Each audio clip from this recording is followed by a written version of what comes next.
श्री स्वामी समर्थ. जय जय स्वामी समर्थ. स्वामींचं नाव घेऊन मी व्हिडिओला सुरुवात करते. मार्गशीर्ष महिन्याची अमावास्या तिथी 10 जानेवारी रोजी रात्री 8:11 सुरू झाली होती आणि आज म्हणजे 11 जानेवारीला संध्याकाळी 5:27 समाप्त होईल. आणि म्हणूनच आपल्या जे मार्गशीर्ष महिन्यातलं जे आपण गुरुवारचं व्रत करतो त्याचं उद्यापनसुद्धा आपल्याला 5:27 अगोदर हे करायचं. त्याचबरोबर हळदी कुंकूचं जर तुम्ही करत असतील तर ते सुद्धा तुम्हाला 5:27 अगोदर करायचं आहे. आणि मार्गशीर्ष अमावास्याचं अनन्यसाधारण महत्त्व आहे. मार्गशीर्ष अमावास्याच्या दिवशी स्नान आणि दानाला अतिशय महत्त्व दिलेलं आहे. अमावास्या हा हिंदू धर्मग्रंथांमध्ये पूर्वजांना समर्पित एक महत्त्वाचा दिवस मानला जातो. अमावास्येच्या दिवशी दान धर्म करण्याला सुद्धा खूप महत्त्व दिलं आहे. या दिवशी गरीब व गरजूंना अन्नदान करावे. त्याचबरोबर या दिवशी पिंडदान केल्याने कुंडलीतील पितृदोषसुद्धा दूर होतो. त्याचबरोबर आपल्याला पितृस्तोत्र व पितृकवचचं पठण करणं खूपच फलदायी मानलं गेलेलं आहे. मार्गशीर्ष अमावास्या ही 2024 सालाची सगळ्यात पहिली अमावास्या आहे. आणि म्हणूनच अशा विशेष तिथीला जर आपण काही विशेष उपाय केले त्यामुळे आपल्या जीवनामध्ये असणारे सर्व दुःख दारिद्र्य हे दूर होण्यामध्ये मदतही मिळत असते. म्हणून जे आहे आज आहे मार्गशीर्ष महिन्यातला शेवटचा गुरुवार, त्याचबरोबर आहे आज अमावास्या. आणि म्हणूनच आपल्याला आपल्या घरातनं ही एक वस्तू बाहेर फेकून द्यायची आहे ज्यामुळे आपल्या घरावर असणारे सर्व दोष विघ्न अडचणी तर दूर होणारच आहे, पण त्याचबरोबर आपल्या घराची आपल्या मुलांची आपल्या पतीची भरभरून अशी प्रगती होणार आहे. त्याबद्दल सविस्तर माहिती मी तुम्हाला ह्या व्हिडिओमध्ये देणार आहे. ते व्हिडिओ पूर्ण पहा आणि जर माझ्या चॅनलवर नवीन असेल तर चॅनलला सबस्क्राईब करा आणि शेजारी बेल आयकन सुद्धा प्रेस करा जेणेकरून तुम्हाला माझ्या नवनवीन व्हिडिओचं नोटिफिकेशन हे मिळत राहील. अगदी तुमच्यापासून माझ्यापर्यंत प्रत्येकजण खूप कष्ट करतो, खूप मेहनत करतो जेणेकरून आपल्या जीवनामध्ये सुख समृद्धी नांदली पाहिजे. पण बऱ्याचदा काय असतं आपल्या घरामध्ये काही दोष असतात. जसं की जर आपल्या घरामध्ये वास्तुदोष असेल, पितृदोष असेल किंवा जर आपल्याला की आपल्या घराला नजर लागलेली असेल. नजर लागलेली याचा अर्थ कसा असतो, बऱ्याच लोक आपल्या घरामध्ये येतात, आपलं जे प्रगती झालेली ती काही लोकांना बघवत नाही, ते आपल्यावर जळत असतात आणि ह्याच्यामुळे सुद्धा जे आपल्या जीवनामध्ये दोष हे निर्माण होतात. आणि ह्यामुळे जी आहे आपली जी प्रगती आहे ती कुठेतरी थांबून जाते. आणि ह्या नकारात्मकतांना दूर करण्याकरता जी आहे आपल्याला विशेष तिथीमध्ये काही उपाय करण्याचं गरज असते. त्याचबरोबर आपल्या घरामध्ये बघा अमावास्या आली तर तुम्ही स्वतः अनुभव केला असेल की आपल्या घरामध्ये कटकटी सुरू होतात किंवा बऱ्याच लोकांच्याकडे भांडणं कलह होतात. पैसा तर खूप येतोय पण आलेला पैसा स्थिर राहत नाही.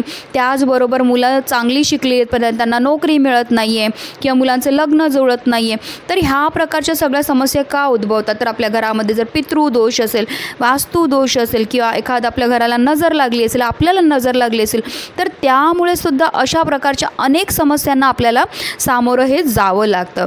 आणि म्हणूनच अशा विशेष तिथी म्हणजे अमावास्या आहे, पौर्णिमा आहे, ह्या ज्या तिथी असतात आणि ह्याच्यामध्ये जर आपण काही विशेष उपाय केले तर ह्या सगळ्या दोषांपासून मुक्तता मिळण्यामध्ये आपल्याला मदतही होत असते. आणि हे उपाय केल्यामुळे जी अप्राप्त लक्ष्मी ती आपल्याला प्राप्त होते, आपल्या कष्टाला आपल्या नशिबाची साथ मिळायला लागते आणि आपल्यावर जे पण दोष लागलेले ते दूर झाल्यामुळे आपल्या प्रत्येक क्षेत्रामध्ये आपल्याला यश हे मिळायला लागते. तर चला जाणून घेऊया तो उपाय आपल्याला कसा करायचा आहे. तर हा उपाय आपल्याला संध्याकाळी करायचा आहे जेव्हा आपल्या माता लक्ष्मीच्या आगमनाची वेळ असते. म्हणजे तुम्ही हा उपाय 5:30 वाजल्यापासून केव्हाही करू शकतात.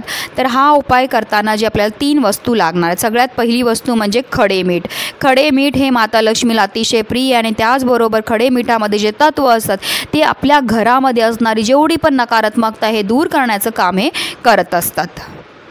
त्याचबरोबर आपल्याला थोडीशी पिवळी मोहरी लागणार आहे. पिवळी मोहरीसुद्धा जी आपल्या घरामध्ये असणारी नकारात्मकता आहे की आपल्यामध्ये असणारी नकारात्मकता आहे, दारिद्र्य आहे, हे दूर करण्याचं काम हे पिवळी मोहरी करत असते. आणि म्हणून आपल्याला थोडीशी पिवळी मोहरी ही घ्यायची आहे. त्याचबरोबर आपल्याला 2 लवंगा देखील घ्यायच्यात. फक्त लवंगा घेताना त्या अखंड असल्या पाहिजेत, कुठेही तुटलेल्या किंवा किडलेल्या किंवा खंडित झालेल्या नसाव्या. 2 छान अशा आपल्याला लवंगा घ्यायच्या आहेत कारण लवंगासुद्धा माता लक्ष्मीला अतिशय प्रिय आहेत. आता ह्या तिन्ही वस्तू आपल्या उजव्या हातामध्ये घ्यायच्यात आणि आपल्या घराच्या एका कोपऱ्यापासून आपल्याला सुरू करायचं आणि पूर्ण घरभर आपल्याला ह्या वस्तू ज्या आहेत त्या घेऊन फिरायच्या. नाही फिरताना आपल्याला 2 मंत्राचा जप करायचा. दोघांपैकी कोणताही एक मंत्र तुम्ही म्हटलं तरीही चालणार आहे. श्रीराम जय जय राम, श्रीराम जय जय राम किंवा श्री गुरुदेव दत्त, श्री गुरुदेव दत्त. ह्या 2 मंत्रांपैकी कोणताही एक मंत्राचा जप करत आपल्याला संपूर्ण घरभर ह्या 3 वस्तू फिरवायच्या आहेत आणि त्यानंतर आपल्या मुख्य प्रवेशद्वाराच्या बाहेर जाऊन आपल्याला उभं राहायचं आहे. आणि 3 वेळा जसा घड्याळाचा काटा फिरतो त्या रीतीने आपल्याला 3 वेळा आपल्या घरावरने ह्या वस्तू ओवाळून टाकायची. म्हणजे एका अर्थी आपल्या घराची दृष्टच काढून टाकायची आहे.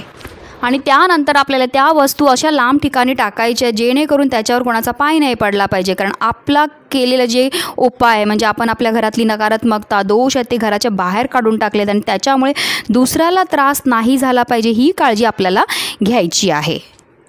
अतिशय प्रभावी असा उपाय, कारण अमावास्या पौर्णिमा ह्या अशा तिथी असतात आणि ह्याच्यामध्ये जर अशा काही उपाय केले तर त्यामुळे आपल्या घरामध्ये असणारे सर्व दोष, वास्तुदोष, पितृदोष, नजर दोष, कोणत्याही अडचणी संकटे ती सगळी दूर होऊन आपल्या घराची, आपल्या मुलांची, पतीची भरभरून अशी प्रगती होत असते. त्याच्याचमुळे व्हिडिओ जास्तीत जास्त लोकांपर्यंत शेअर करा जेणेकरून प्रत्येकाचं कल्याण हो हीच मनामध्ये इच्छा.